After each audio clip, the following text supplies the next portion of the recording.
When working with equations, one of the key features that you might want to see on the graph is the x-intercept. The x-intercept is the point on the graph where it intersects with the x-axis. Now, any point on the x-axis is going to have a y value of 0 because we're going to go to the right or left by some value, but we're not going to go up or down any. So for example, if I'm looking at a graph that looks like this, you can see that we actually have 3 x-intercepts, one here, and one here. And those values, from the origin, we're either going to go to the right, or to the left, or to the right, but we're not going to go up or down, so we know that the y value is going to have to equal 0. So any of these coordinates are going to have some value for x, and then a y coordinate of 0.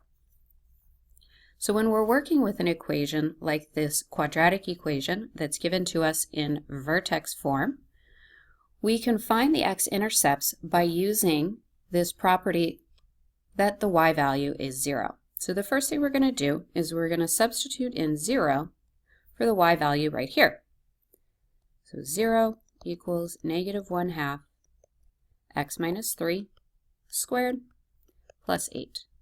Now, sometimes students have trouble figuring out, well, what do I do first when I'm solving an equation for a variable? And in this case, we need to solve for x. Well, a nice little trick we have is our friend PEMDAS. Now, normally when we're using PEMDAS, we're simplifying equations. So when we simplify equations, we start at the top and we work our way down. When you solve an equation, all you have to do is undo the order of operations by working backwards. So going backwards in the order of operations helps us solve equations, and going the regular straight way for the order of operations will help us to simplify an expression. So in this case, we're solving an equation, so we're going to start at the bottom with any addition or subtraction that we need to undo. Now, I do see a -3 in the parentheses here, but that's exactly where it is in the parentheses.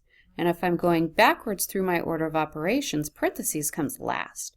So I don't want to worry about the -3, but I do see this +8 out on the end here that I want to get rid of. And we have to undo. So undoing the order of operations means I have to undo +8. So undoing +8 would require me to subtract 8. So I'm going to subtract 8 from both sides of the equation. That will give me -8 equals -1/2 x minus 3 squared. Now, going through my order of operations backwards or in reverse, I don't have any more addition or subtraction I can take care of. So now I'm going to move on to multiplication and division. Now I notice that I'm multiplying right here by -1/2. Now I could divide by -1/2, but dividing by fractions kind of looks funny. So instead of dividing by the fraction, I'm going to multiply by the reciprocal of -1/2. And the reciprocal just means you're going to flip the fraction over. And so I'm going to multiply by the reciprocal, so that means it's going to be 2/1. And if I multiply on one side of the equation, I always have to remember to balance it by multiplying the other side of the equation. So now what happens on the right-hand side is my 2 will cancel out. The 1's we're not too worried about because 1/1 is just equal to 1. And my negative times negative will give me a positive. So now that value out in the front is just simply a +1. And we don't usually write the +1. So it essentially goes away. So now we have x minus 3 squared on the right-hand side. And we just need to simplify the left-hand side. So I have a negative times a negative, which is a positive. And 2 times 8 is 16. Now I don't need to worry about the 1 on the bottom because 16 divided by 1 is equal to 1. So now I'm finished with the multiplication and division in my order of operations, so now I need to undo any exponents in the equation. To undo a squared, we're going to take the square root of both sides. And taking the square root of both sides, we have to remember that there's actually 2 possible solutions. When we square root 16, we could either have a positive value or a negative value. So don't forget to write the plus or minus out front. Now the square root of 16 is 4. But again, we have two answers. It could be a positive 4 or a negative 4. On the right-hand side, the squared and the square root undo each other, and so we're left with x minus 3. So now I actually have two different equations that I can write. I have a positive 4 equals x minus 3, and I have a negative 4 equals x minus 3.